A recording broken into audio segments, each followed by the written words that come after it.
Once you download the older couple photograph and move it to your correct project folder, you're going to open Photoshop and then click on the open button that's on the left hand side right here.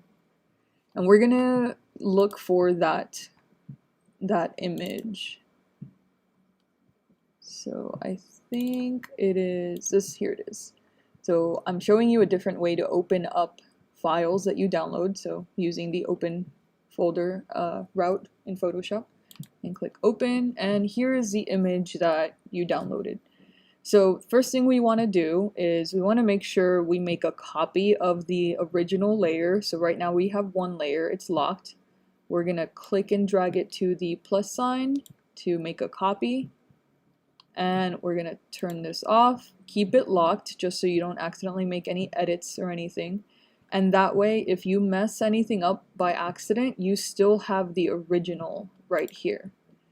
So we're gonna be making our edits in the background copy, and I'm gonna go ahead and zoom in with my shortcut key Command plus, or you can use your little zoom magnifying glass and you can fit screen up here or fill screen. That's too close. All right. So using the techniques and the tools that you learned in the previous photo retouching with your spot healing, clone stamp tools, what you're going to do with this image is you are going to get rid of not all of them, but some wrinkles. This is what a lot of people do when they are retouching photos. Now, the goal is to reduce the amount of wrinkles, not completely get rid of them, because then they're going to look like aliens. It's kind of strange. But that's kind of what we're going for. Now, your brush size does matter, because if I go and start spot healing like under his eye right here, it's going to do really weird stuff like that. So I'm going to undo Command Z. You want your brush size to be small, so or your spot heal size, which you can adjust up here, make it smaller. Or the shortcut that I like to use, so I'm going to make my brush really huge, like that. The shortcut that I like to use is on your keyboard next to the letter P, P for Patrick, there are brackets that you can use to make your brush and spot heal your brush, any tool that you can adjust the size on. You can click on those brackets and you'll notice the circle gets smaller.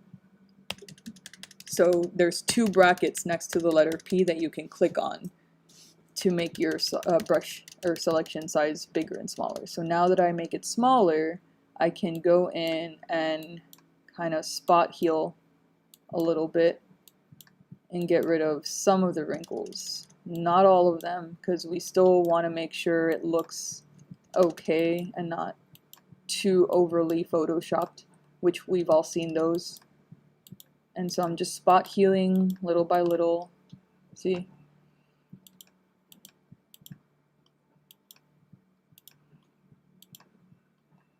And you can zoom in even more, so I'm doing Command plus.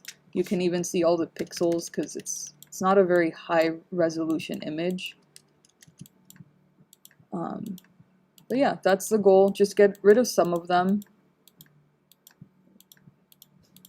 And you're gonna do this for both. And also, don't forget, I'm holding spacebar by the way, so when I zoom in, so Command plus, if I want to move around, I can hold spacebar to where you see the little hand, and then click and drag. Do not forget the hand. This is one part where people forget about the most, is the hand. So I'm using mostly spot heal. You can also use the clone stamp tool if you'd like. For the clone stamp tool, remember you have to hold down the option key. So if let's say if I want to go and, I don't know, for some reason I want to copy his eye, clone stamp that. Here's an eye.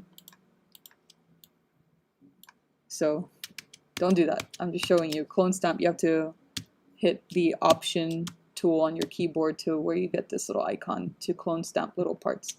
But you should be able to get most of it done using the spot heal, which is the little band-aid. and it'll kind of show you here what it does. Spot healing. So spot healing should be fine.